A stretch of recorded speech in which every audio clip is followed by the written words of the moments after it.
It is. It We says we're live, man. live. We live. I guess so. I don't know where, but I guess we're live.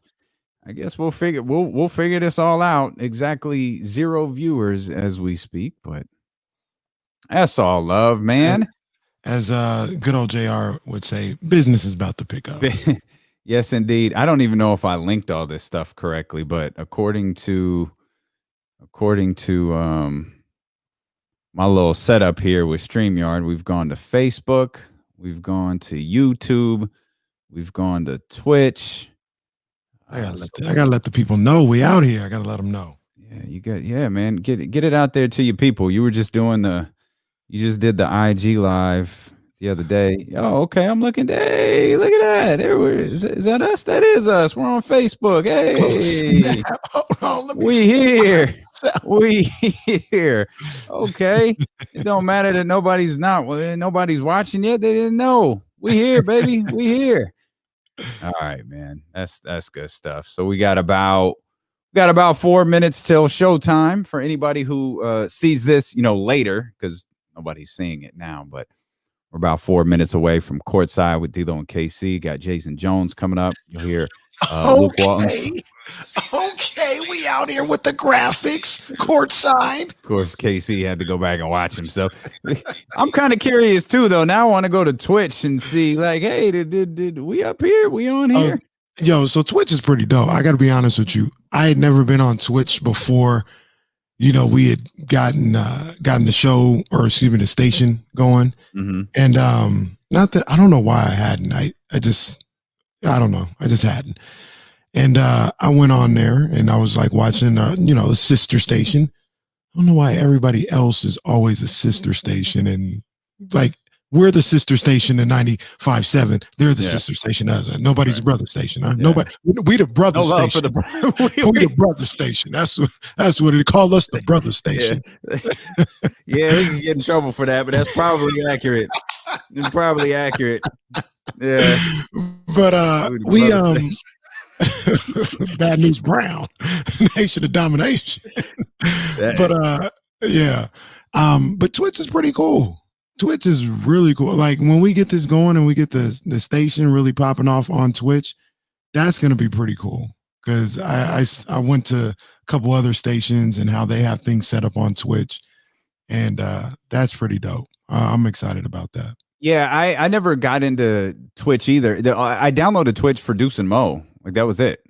Like I've never really on YouTube. Yeah, so like I started. They were the only thing I ever looked at on Twitch, and then when we got the idea to do this, it was like, okay, let's see what some of these other sports stations look like. Let's see what they look like in Chicago and a couple of other spots that do this in 95.7, and so. We had to spice it up a little bit. We just didn't want to come on with the blank, screens and not really do anything. We wanted to liven it up a little bit. So got some graphics here, and we're hoping that we could just continue to grow this, man, and see what it looks like. I think we're on YouTube too. I have no idea. That I literally created that YouTube channel like yesterday.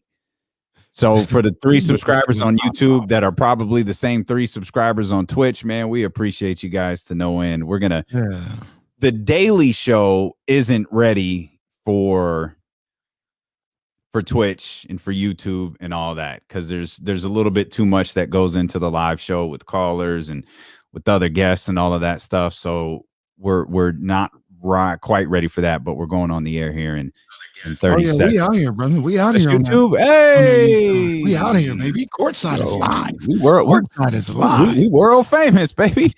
we world famous. Courtside is live here in about 15 seconds. All right, here we go. Showtime. Can't hear the station.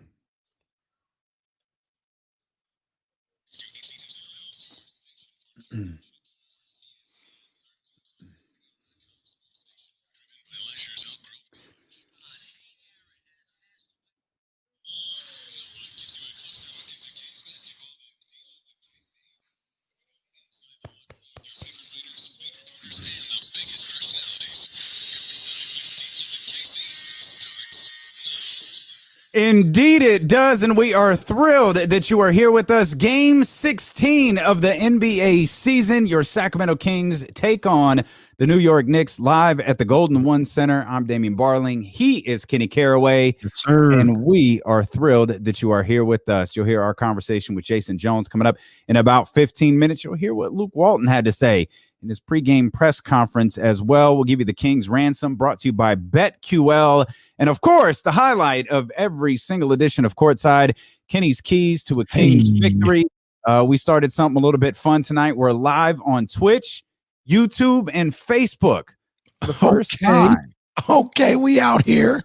Twitch.tv/ESPN1320. As a matter of fact, if you search ESPN1320 on Twitch, YouTube, or Facebook, you'll be able to find us. This is our first little test live stream. So we're just having some fun, man. Jump in and have some fun with us. We see your comments here. We see everything that you're doing, man. Be replying. We appreciate you again so much for tuning in. And this could very well be the highlight. Enjoy the moment, folks. This might be the best thing that you watch all day, because you've got the lowest scoring team in the league, who just happens to be the best defense in the league, going against the worst defense in the league. And that team is currently on a 4-game losing streak. So enjoy this Twitch stream, man, because it could be the best thing that you watch all night. Wait, look, I'm gonna tell you right now, first of all, let's not discount the fact that for the first time, Damian, you're going to experience a pregame show with my dream NBA finals.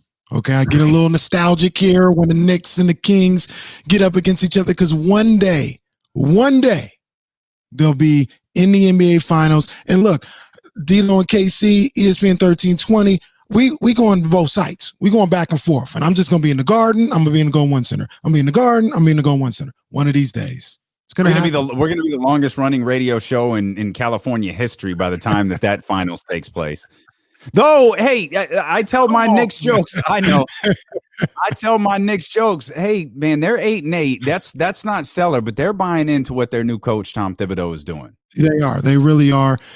He's got them buying into a physical brand of basketball, getting out there, playing defense. They don't score a whole lot, but they defend. And then they got their two studs. They got Julius Randle. He's playing phenomenal. And a guy that I was really diving into when I started talking or looking more into the Knicks, RJ Barrett. RJ Barrett is playing some good basketball in his second season. He's coming off a game last night against the Warriors where he put up 28, 26, 28. Yeah. Yeah. And you, I mean, RJ Barrett, hey, sing his praises, man. He deserves it.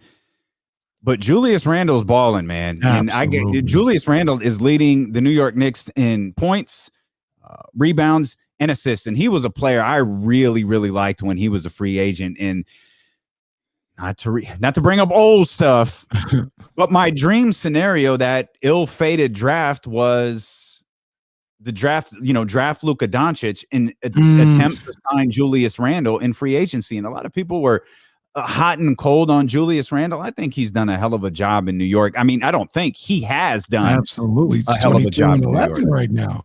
And he seems like, and this is where coaching seems like the perfect Thibodeau player. Like, except he's not like this great defender, but I mean, but he works. Yeah, he works.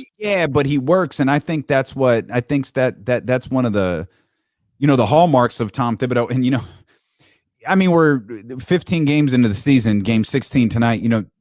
Tibbs has the ability to wear his players out. Yes. But I think he tends to wear his veterans out a little bit more. This might be a different group here. Hell, this could be the Chicago group reincarnated, the Derrick Rose, where Jimmy Butler, where he's coaching predominantly young players. This could be that all over again. Yeah, I mean, he does have that type of core. He does have that type of guy. When you talk about Julius Randle, I know he's a veteran. He's been in the league probably 5-6 years now, but he's probably only about 25, 26 years old. Yeah. And then you got RJ Barrett, who I was now this may be a freezing cold take a little bit, right? But I thought coming out of college, as much as I like John Morant, I really do, I thought RJ Barrett would be the better pro. And that they're only in their second season, and John Morant, reigning rookie of the year, he was phenomenal. and they still both have a lot of time. But it wasn't really a knock on Ja. It was more what I thought about RJ and what he could be in the NBA. And I think he might be 20 right now. I know he's not even 21. So when you talk about not wearing these guys down, he does have a young group. This isn't a bunch of veterans like you mentioned with Jimmy Butler and Andrew Wiggins and Cat and these guys. He's not wearing those guys down. These are some young, spry ball players out there. And Austin Rivers, notable exception, by the way. Just Austin Rivers is an exception. He is an exception. And Austin Rivers, ironically, is a guy that I like a lot more than people realize. I remember people were talking in the offseason about the Kings possibly making a run at him, and they were like, no, Austin Rivers, why? Austin Rivers is an all right ball player, especially coming off the bench. In a lot of ways,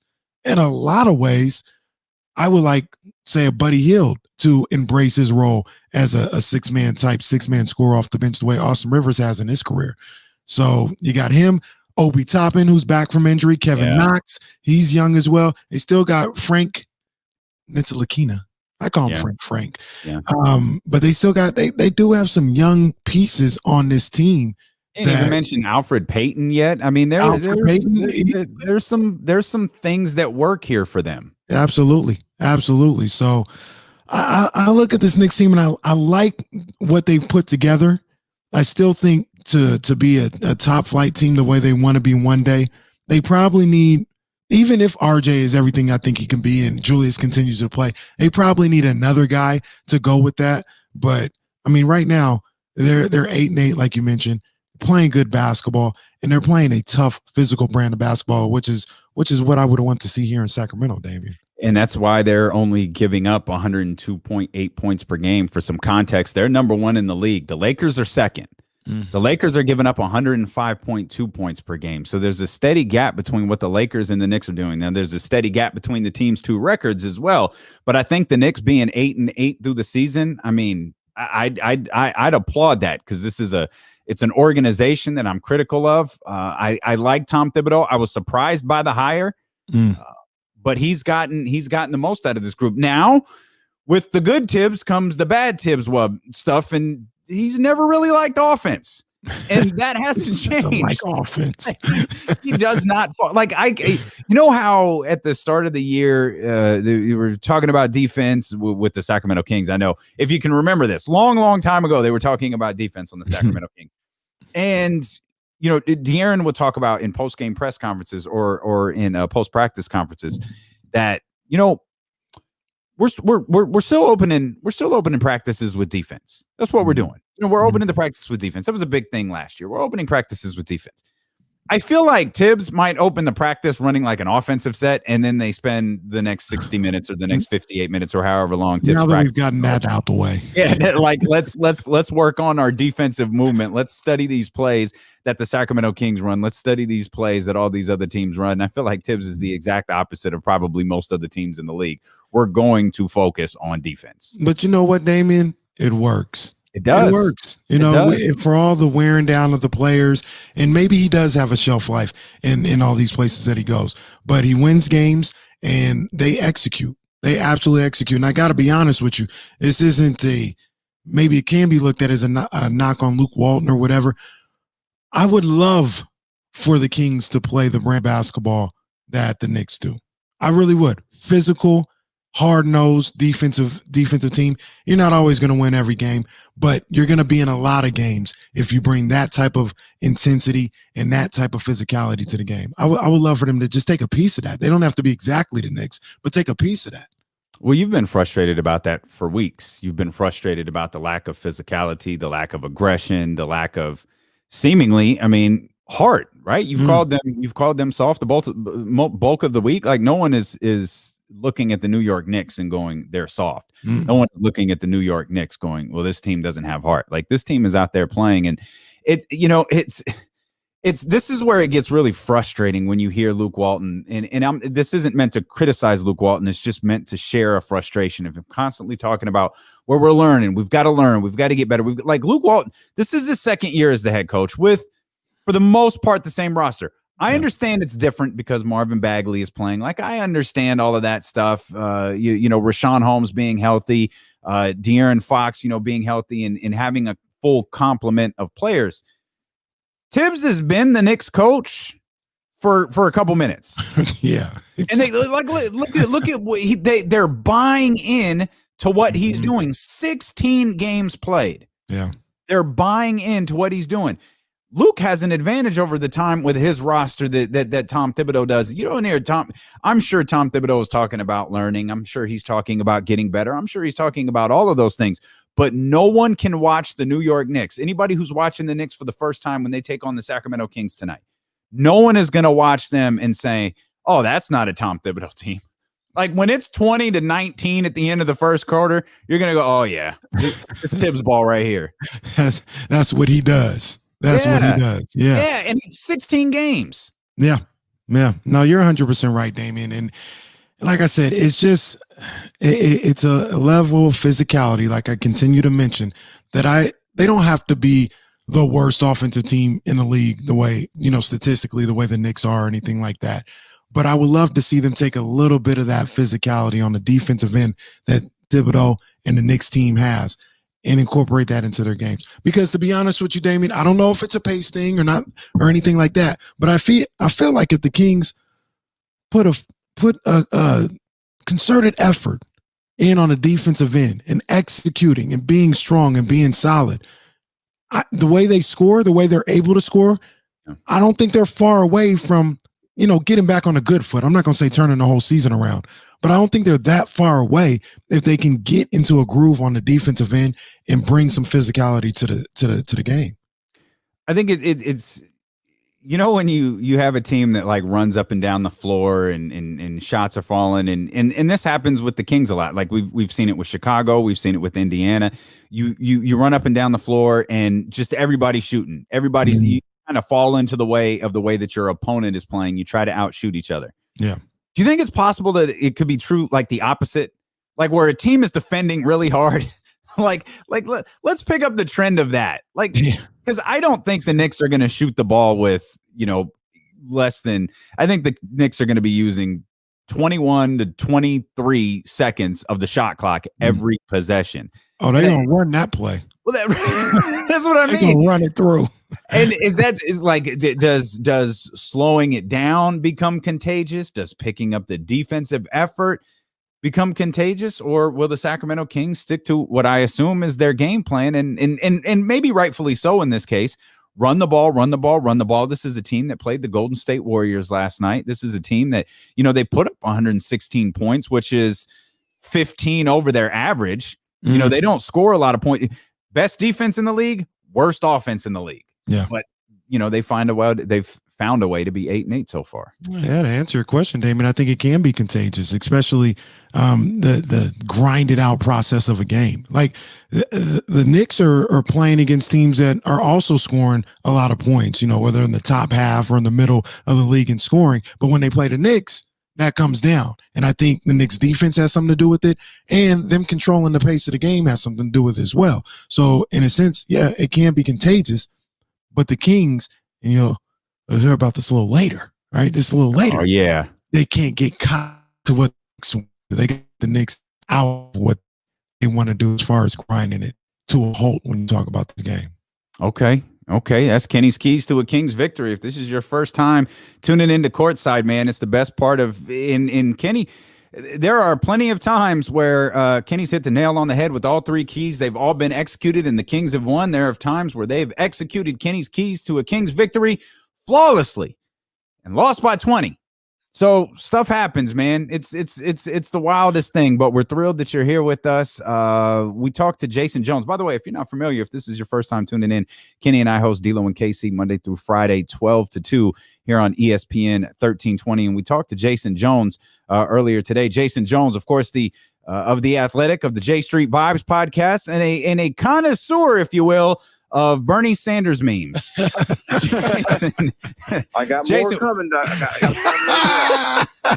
What's your favorite? Probably the J. Cole one is up there. J. Cole one is really good.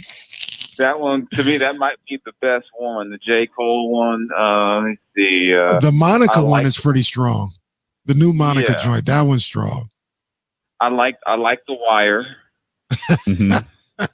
Yeah, I mean, every time I think I'm done, there's more. So I'm like, the Black Panther one is hilarious. The Death Row Records one is hilarious. I mean, I'm pretty sure there's one being made as we speak that I'm going to think is better than all of those. So.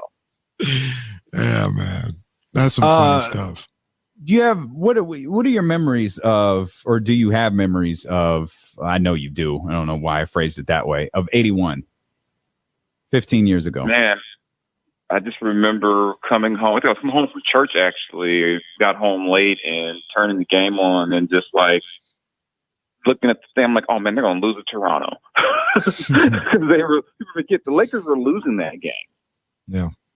And then Kobe just went berserk, and I'm watching the game. And I'm going, oh my God, he's got 70.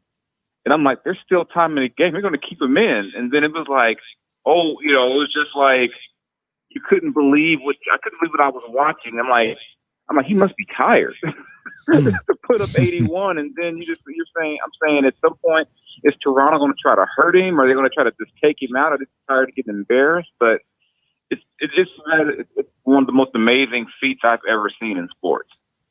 And Jason, we were trying to figure out before we got on with you, the 62 3/4 against Dallas, was that year or the year before? I want to say it was the year. I'm not positive. I want to say it was the year before, but I'm not positive. But in some ways, that was more impressive. He outscored an entire team for 3 quarters. Yeah, wasn't it 62-61 or something like that? Yeah, I mean, Lakers were up by 20. I mean, he outscored an entire team. So I mean, that's crazy.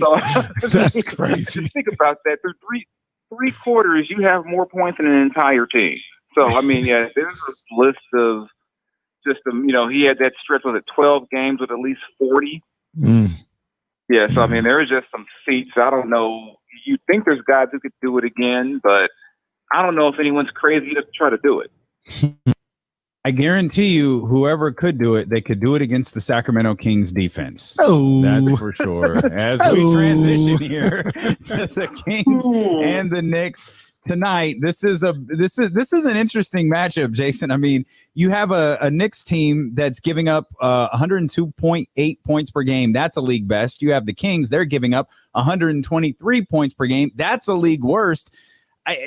Something's got to give here. Either the Kings got to win a low-scoring game, or we're going to see the Knicks offense explode.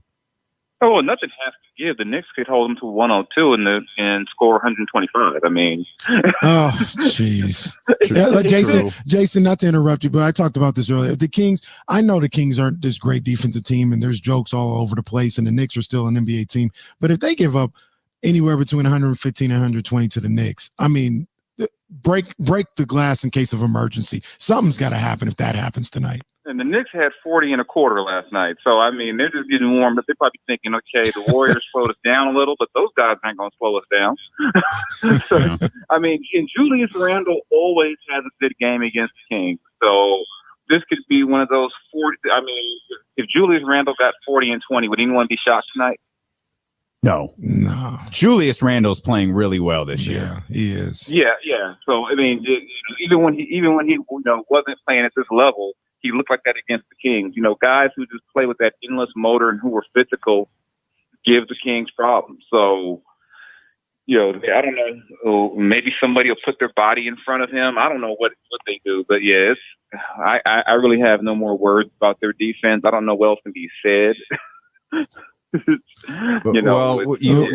You might find out tonight when you get to that press conference if things go south. Like, he's going to keep getting asked about, he being Luke Walton.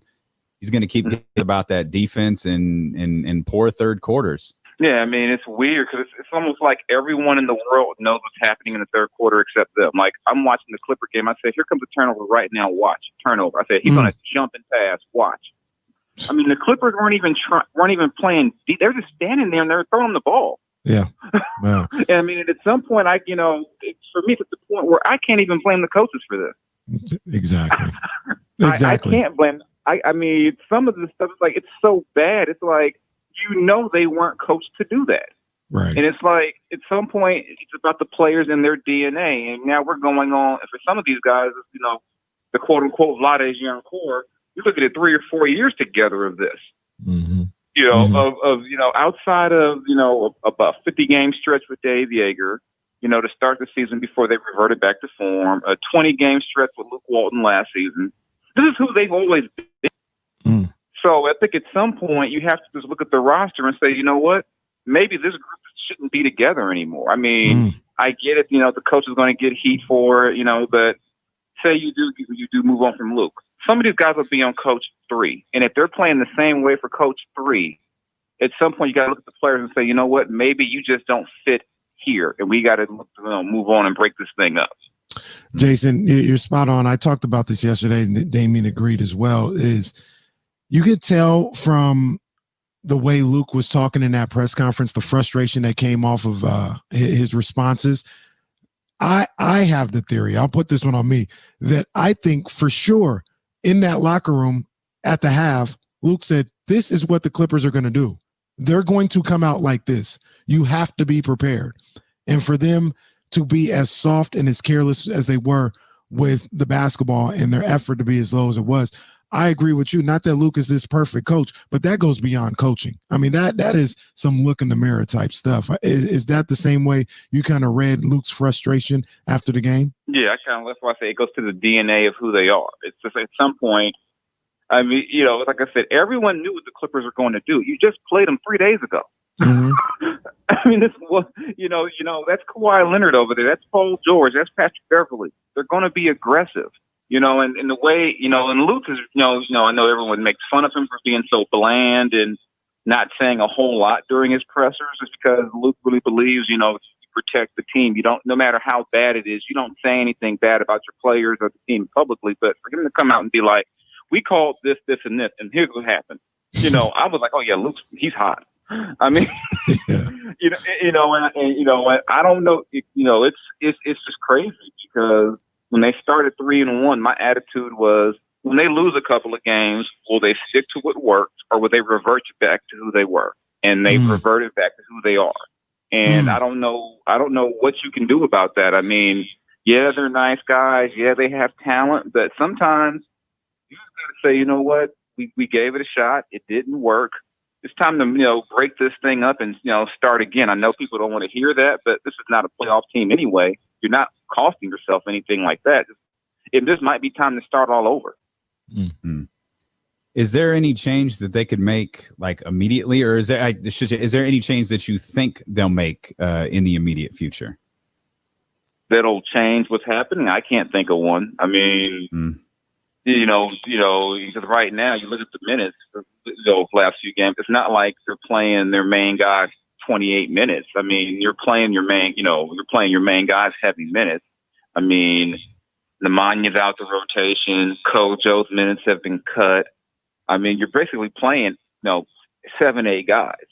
I don't know what else you can do. Maybe you try to change the schemes again. I was talking to one scout who said even defensively, the most basic scheme that Rex put in, they're messing that up. So I mean, you see when you're watching, you see 3 guys running to the ball, 2 guys leaving the ball. Guy gets, beats his man off the dribble. Everyone looks at him. I mean, these are just things that outside of just getting new guys out there, I don't know what you do because they say it all the time. We need to communicate better. Why do you stop communicating? Yeah, right. You're not good. You're not good on defense. Why would you stop talking? Of all the things to do, why would you stop talking if you're bad at it? So, I mean, I don't know what you do with this group. One quick thing before we get you out of here. They got this this impromptu break in the schedule due to what's going on in Memphis. That in essence should allow them a couple more practices than they were expecting, or a couple more days off. Maybe me and Damien have been saying, maybe they're kind of sick and tired of seeing each other and need a day or two away. Whatever they decide to do with that time, do you think that is something that could help this team? Just either getting away from each other or being able to get into the practice mode and really buckle down on some of the issues that you have. Do you think that this break could be beneficial for them?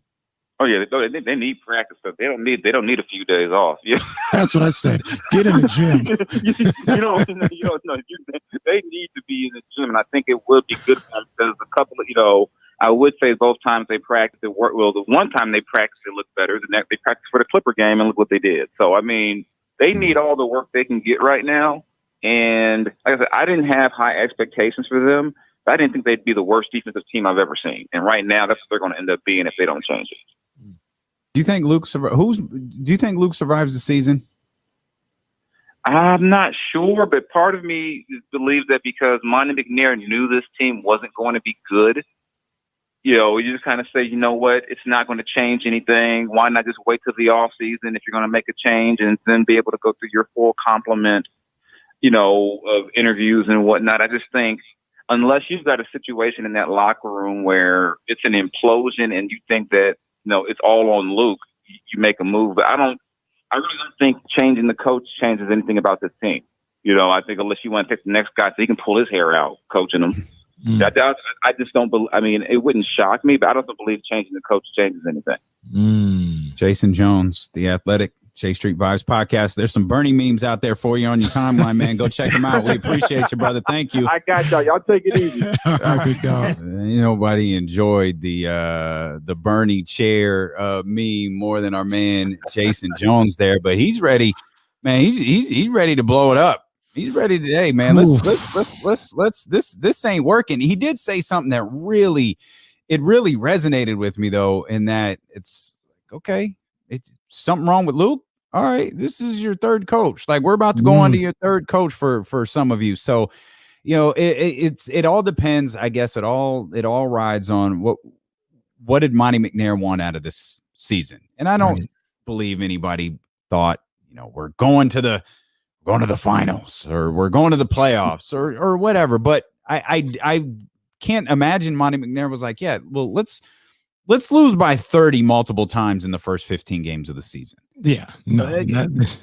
There's some issues there. Like when that is a conversation, if they've gotten their butt kicked a couple of times this year. I just look at this team and maybe I'm a little more, I shouldn't say that. Maybe I'm not a little more disappointed than most, but I do feel like there's talent on this roster. I've been saying it from the start. There's talent on this roster to compete, and to see them the way they're losing, I think is more jarring than anything and more frustrating than anything, because on the defensive end, hold that thought. I want you to dive further into that because you've been talking about this week. And for people who haven't heard it, I want you to hear it. We're live on Twitch. We're live on YouTube. We're live on Facebook. And of course, we're live on the radio.com app and here on ESPN 1320. We'll be answering your questions there on the live stream during the commercial break. And we're going to come back with the Kings Ransom. We'll give you an update around the NBA. You'll hear from Luke Walton, plus Kenny's keys to a Kings victory. That's all coming up here as Courtside continues on Sacramento's #1 sports station, ESPN 1320.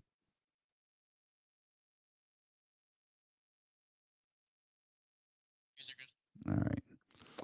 I'm going to get you right back into that after we do the scoreboard update. Gotcha. Let's look at some of these. Chiron says, Brooklyn in trouble. Oh, are they? Again? Uh-oh. Cleveland's got their number. My goodness. Man, Danny in San Francisco seems to like the show. Danny in San Francisco. Jasmine Campbell, let's go. She likes the show. Hey. It's going to tonight's game a battle royale of mediocrity. I don't think so. I mean, it's not going to be the sexiest thing alive, but I don't think the Knicks are mediocre. The Knicks are trying to find themselves, and I give them credit for that. The Knicks are all right, man. And I look at this as two teams that, we'll talk about it, when we come back on air, but they're not bad teams. I didn't expect the Knicks necessarily to be 8-8. Otherwise. Yeah, well, this is true. You can't. Parcells was the one who said that, right? You are who your record says. Yeah. So I guess I can run that back a little bit. But I looked at the Knicks in the preseason, and I know they had a good preseason. I saw talent there, man. I saw talent, and I see talent with the Kings. We'll talk about it, but I see talent. they're not able to do the little things right now. KC Studios looking extra chill. Oh yeah, we maxing and relaxing over here, baby. KC got that couch, man. I was mad at the second I saw it. I was mad at it. Like, if I need to, I needed to kick the leg up and lean to the side a little bit. Really should have set my studio up differently. Ramsey's in here. Ramsey, what's good, baby? He's on the YouTube stream. Ramsey, that's dope, man. We appreciate that. Rich, we got you, Rich. We appreciate you, buddy. You can send all of your Kansas City Chiefs defense stuff here. I don't get to watch too many Kings games, but what I see, they don't have an identity other than they play fast, shoot a lot, and be hectic. Yeah, mental toughness, the attack mindset to destroy the guy in front of you through the defense probably isn't in the DNA. Oh, Benjamin, that's my man Ben Zook right there. Yeah, KM stand up. He right on it. Right on it. Yeah, Benjamin. Okay, that's what Jason talked about, right? That's one thing that came out to me. He was talking about the things that are an issue. That's in some of these guys' DNA. So bringing in another coach or in this whatever, some of it is in these guys' DNA, man. And Ben and Jason, you guys aren't off at all. I agree.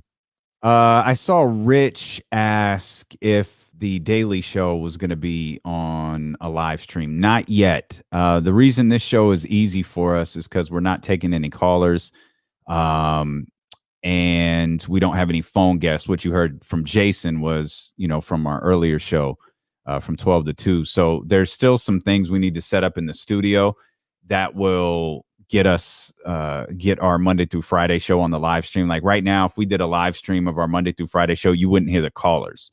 So if it was a caller or a guest, it would just go silent. Like we messed around with it one time and it was like, okay, this isn't working. So there's a couple of things we got to get going in the studio, but it's right around the corner, man. It's gonna be daily here real soon. Really soon. All right, we're coming back here too. By the way, Baltimore's in the house. Okay. No, okay. Baltimore in the house.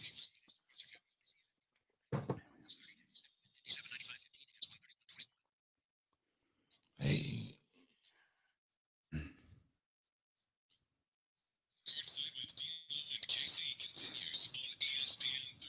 Got listeners and viewers all over the world right now. Karen, Cheryl, what's up, everybody? What's up, everybody watching us on Facebook Live, YouTube, and Twitch? We appreciate you so much for being here. Everybody listening, of course, on ESPN 1320 and the radio.com app. We are thrilled that you're here with us, getting you ready. We'll be with you till the top of the hour, getting you ready for the Sacramento Kings and the New York Knicks. We've got a full slate of NBA games tonight, KC. One of the teams you and I have taken a liking to watch, the Chicago Bulls. They go to 7-8. Beating the Charlotte Hornets tonight. Zach LaVine with 25, 6, and 9. All-star?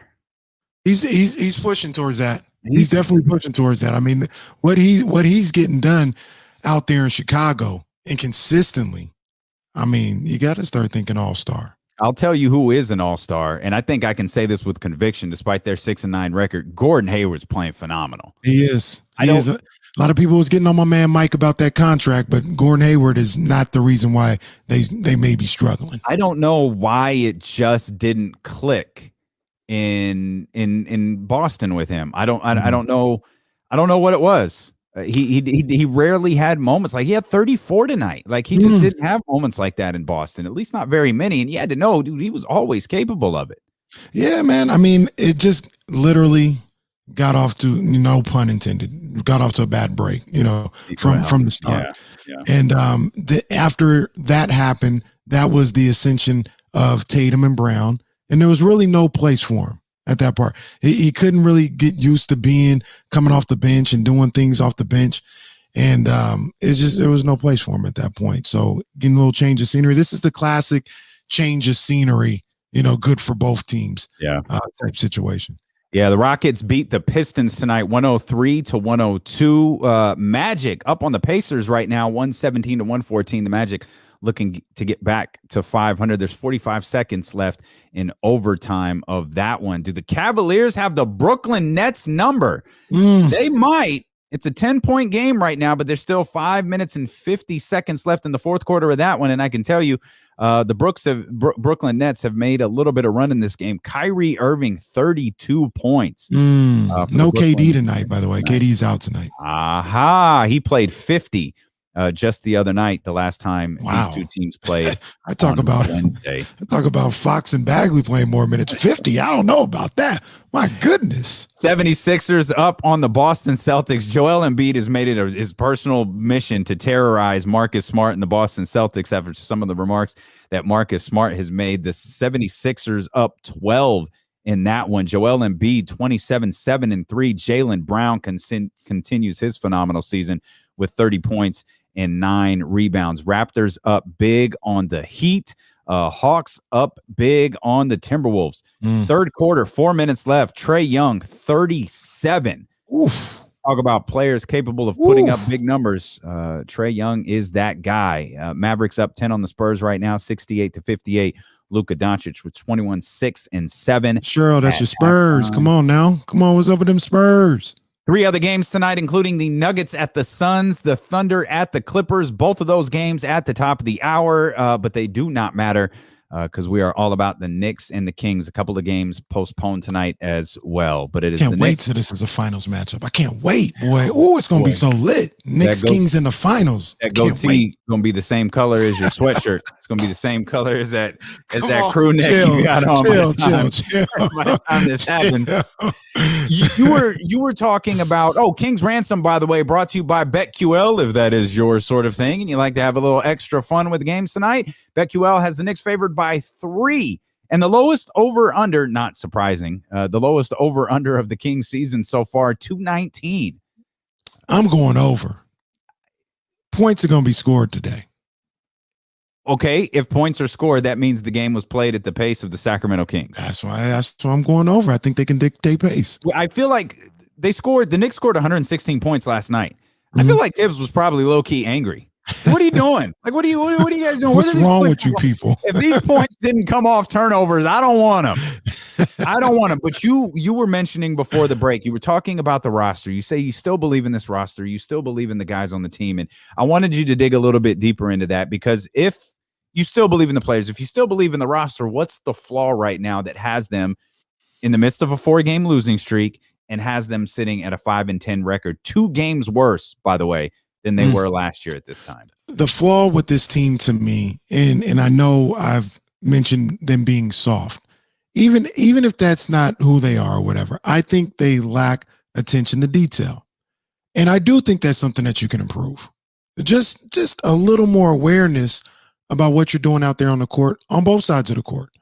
On the defensive end, communicating with your teammate more than you currently are.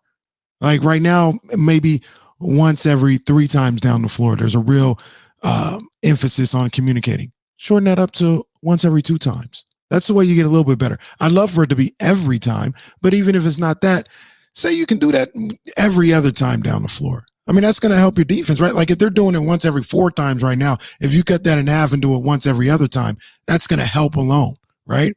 On the offensive end, being solid, being strong with the ball on each and every possession. This takes a level of mental focus, but it's something that can be done. This has nothing to do with shoot better. Some guys just ain't going to be a good shooter or jump higher or be stronger. Like there's only a certain level that you can get with that.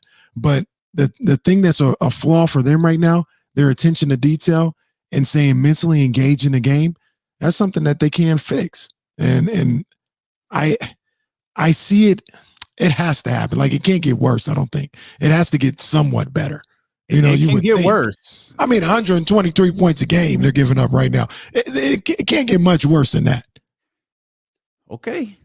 You got a wood desk? You got any wood? Because you might want to knock on that. Because we keep hearing, we found our fight. We keep hearing mental toughness. We keep hearing all of these different things. And for the most part of the season, since the 3-1 start, it would be like, okay, there'd be a lapse. Whether Golden State's perfect example, rebound nicely after that. You have a terrible outing against the Portland Trailblazers. You rebound a little bit after that. And now they're stringing together games that they're not good. Something has to change with this team. And whether it's a mindset of toughness, whether it's physical toughness or mental toughness, or whether it's a different strategy, like something has to change, because I, unlike you, believe that it can get worse. In what way? The 4-game losing streak turns into an 8-game losing streak. The wins and losses, yes. I'm just talking about how when I say it can't get worse, I don't think it can get worse with how they're performing on the court. We've seen them give up 123 points per game, right? That's the number. And we've seen them like perhaps, I think their scoring average right now is 113. So let's split that and say, they'll lose games that they fight in. The second Portland game was an example. Like there were a couple of games that they really fought in. It can get worse when those shots stop falling, because they're still shooting regularly 50+%. Well, okay. So what I mean, keeping them in games that they wind up losing. You're right by that. What I mean by get worse is I don't think they can play worse defense. Okay. Right. Okay. You know what I mean? And that's the biggest Achilles heel for them. They can't play worse defense with what they're doing. Like their lack of attention to detail and lack of mental toughness. Like that's, I don't want to say it's at 0, but it's close to the bottom. So maybe it can't get worse, but it's down there by 0. So they can't get much worse in that aspect, but they can improve on that. And those are little things: communication, awareness, mental toughness. Those are things that you can get better at. You can put a little more attention to and get better at. And I think this team has the ability to do that. Well, Luke Walton spoke a little bit over an hour ago, as he does before each game, and he was asked, one thing that they're struggling with, and it's been a season-long struggle, and that's getting Buddy Hield involved. He was asked, what they have to do to really get him going. Yeah, no, I mean, those numbers in the first and third have gone up, and that's what we were, expecting to happen as the season went on. Those percentages, we have to get those better in the second and fourth for sure. And from our standpoint, we're going to continue to try to draw stuff up that gets him open looks. And then, he just needs to continue to take good shots. And I think, as long as he takes, the good shots that we're creating either with pace or out of a, timeout, then we should see that number start to go back up again. I want to ask you about Buddy, but I want to play one more clip, and I love this one because Deuce Mason was with us. Deuce and Mo, they're with us every Thursday at 1:30, and Deuce brought up to us that Buddy's, and we had noticed this ourselves, the amount of threes that Buddy's taken in relation to the amount of shots he's taken, period. It's up in the 75% range, which is almost 20% higher than it was last year, 25% higher than it was, years before. Deuce asked Luke Walton about that tonight, and he asked if that was by design. No, we want him shooting threes. Again, it comes back to, good threes. And for him, a good three is different than for other players. But the theme and the concept is, when he's open, we want him shooting it. And if he's not, then it's direct line drive to the basket. And if that's not open, then we got to get off the ball, give it to someone else, move, relocate. So those are kind of the check downs, for him, and for everyone really. Now that the priority is different, right? Like we want De'Aaron looking to attack that rim first, and then kind of check down the other way. But yeah, we encourage Buddy to get open looks up whenever they're available. So you go with that? Like 75% of Buddy's field goal attempts are threes.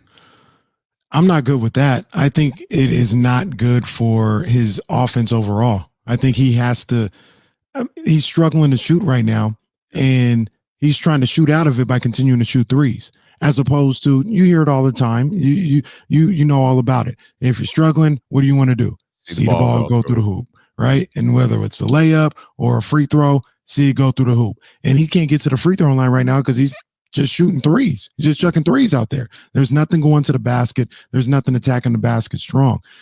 So I understand what Luke is saying. Here's what Luke's saying to me. Now you talk about getting them shots and getting them different looks. He's getting good looks. Like the shots are good open shots. He's just bricking them. He's just missing. So you can tell him, like he talked about straight line drives, if it's not there, you can tell him, hey, try and get to the bucket or whatever the case may be.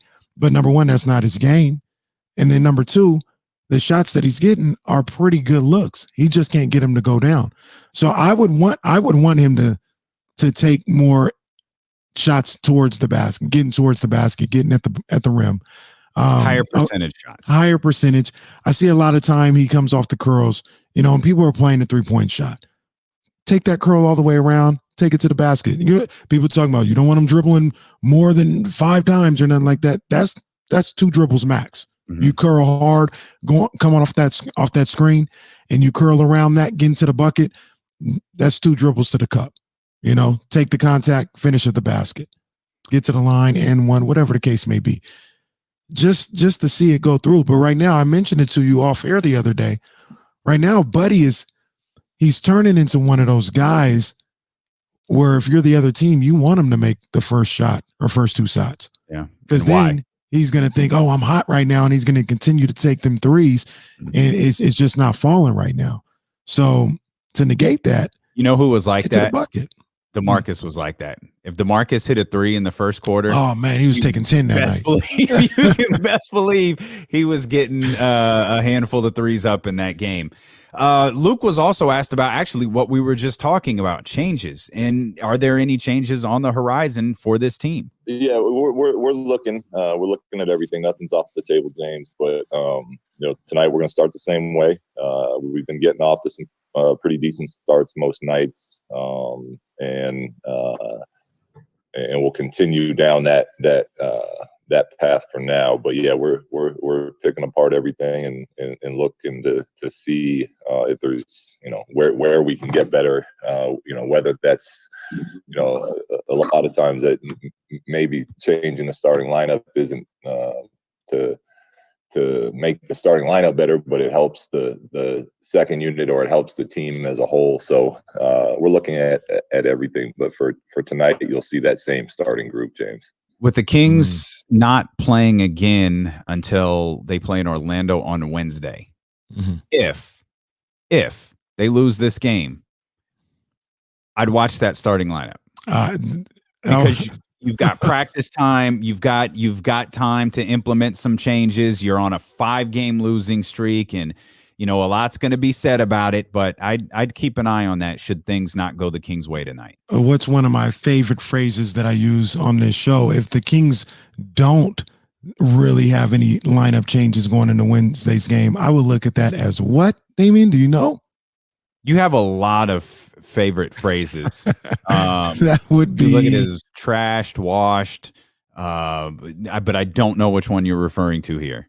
Malpractice. Come on, D-Lo, you're better than that. You're going to hear this come up again here very soon because great minds think alike, or at least I know Kenny is a great mind. Luke knows they've got to get Harrison Barnes involved. Yeah, we need him. We need him being aggressive. We need him scoring. We can call some more ATOs, but a lot of how we want to play and push it, it's got to come from guys out there on the court. And part of our part of the responsibility is we know Harrison's one of our best players. Let's make sure we're getting the ball in his hands. But we don't want to have to do it constantly calling play calls and slowing it down. So we got to just continue to get better and understand that in the free flowing parts of the game, whether we're in the 5-out stuff or whatnot, like we should be looking to dribble drag or DHO to whatever side of the court Harrison's coming off of. So I agree, Jason. That's something we have to definitely get back to as we continue to try to clean some of this stuff up. Harrison has been really good, and up until a couple of days ago, he had been the Kings' most consistent player, but that has just come to a screeching halt in the last week. Screeching halt. Yeah, we're going to touch on that. I hear you, Luke. I'm anxious to hear one more clip from Luke Walton from his press conference today. The Knicks played last night. And obviously, Luke was Walton. Luke was Walton. Yeah, that's solid. Luke was watching, and he had some takeaways watching the Knicks. Yeah, their physicality was really impressive to see. They flew across the country, and I know the Warriors are on them back to back, but they made life really hard on them. And I think they ended up with 9 block shots, six steals, something like that. But they just really got into the ball, and look, New York's got some big, strong, defensive minded perimeter players, and then they have Nerlens and Robinson down there looking to block everything, and they funnel a lot to those two guys. So the physicality of how they play the game is been impressive to watch. So it's a physical team, KC, against the team that you have criticized doesn't like to get physical. Hey, Kings ain't careful tonight. They can get mollywopped. They can get mollywopped out there if they're not careful. They need to be ready. Harris. You sound like Marshall Harris working mollywopped into a news broadcast. Right.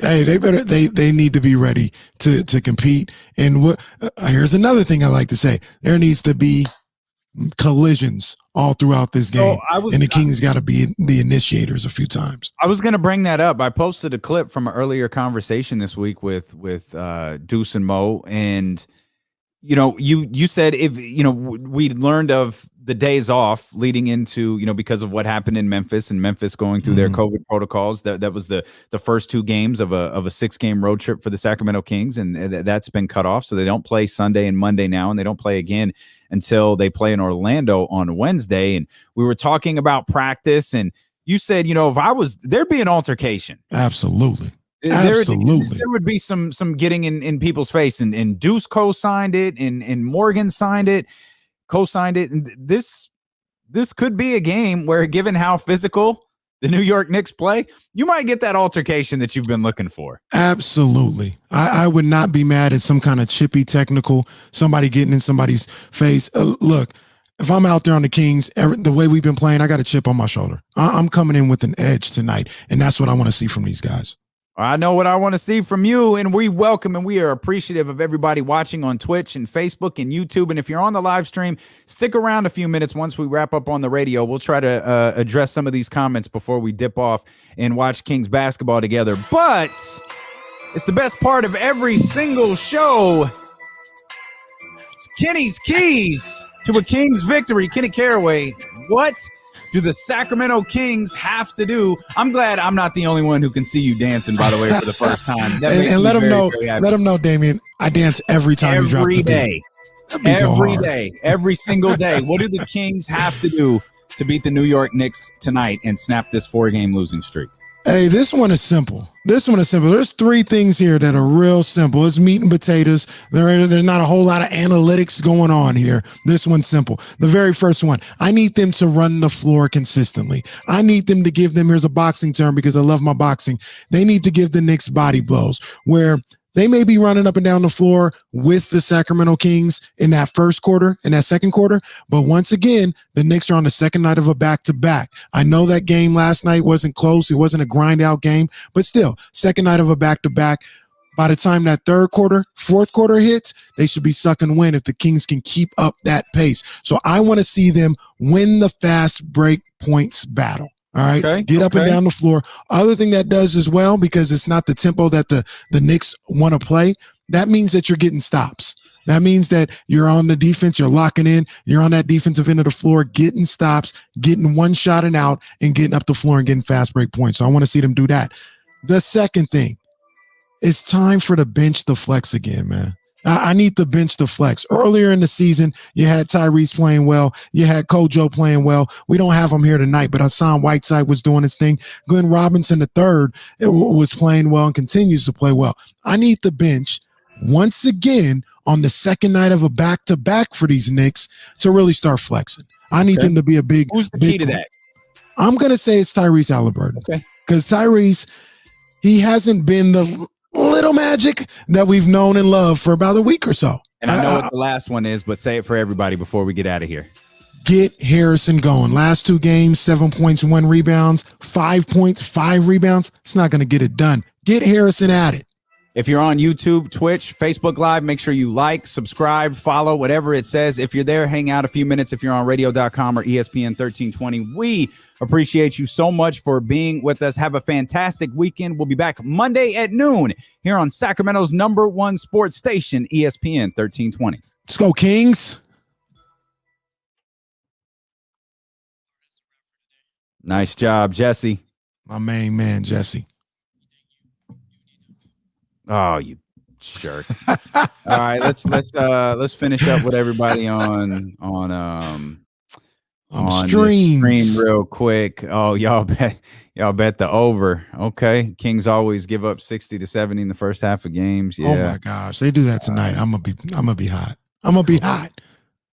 Like Mike Tyson said, everybody got a plan until they get hit in the mouth. Yeah, no lie about that. Make sure you guys follow and like and subscribe and do all of that stuff on our different social channels. Yeah. And thanks for checking this out, man. Give us your feedback. I could already think of some things we'll do differently. Yeah. Some more little graphs that we'll make for Luke Walton Sound. Just a couple of things that we'll do differently. This was our first run. We literally just got the program that does all this like yesterday. And Kenny, we were like, psh, let's do it. Let's see what it is, man. Yeah, let's see what it is, man. Let's knock it out. Cheryl and Randall, I see y'all. What's up?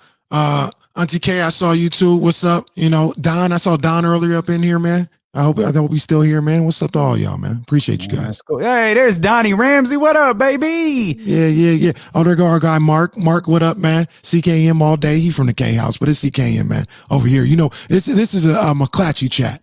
A McClatchy El Camino chat. Okay. El Camino Eagles. Yeah, we don't have to brag about that. We don't need to rep that. Yeah, it's good. Like we're okay. We could go McClatchy South Sac. We don't need to do anything else. We're good. Not that, you know. Yeah, we're good. We're fine. Again, subscribe, do all of that stuff. You never know, like Kenny might pop up over the weekend. Kenny likes going live on IG. You know that. We might even, I know I got to do a podcast with Jill tonight. Maybe we'll jump up here on Twitch or on one of these channels and do something that way. And we'll have some fun. McClatchy Lions? Is that what y'all Absolutely. You come into the Lions, then it's a problem. Okay. All right. Well, as the Charlos would say, Lions only. I'm good. That's another boxing reference, huh? Somebody asked me if I was watching Connor. No, I'm not watching Connor. I'm not paying to watch that. He's in great shape. He's in great shape for sure. I ain't watching either, though. He's washed, bro. Yeah. Well, I guess we'll find out tomorrow. You know what we didn't talk about today? And I guess, you know, for the handful of people that are still here, we didn't talk about Donovan Mitchell and Shaq.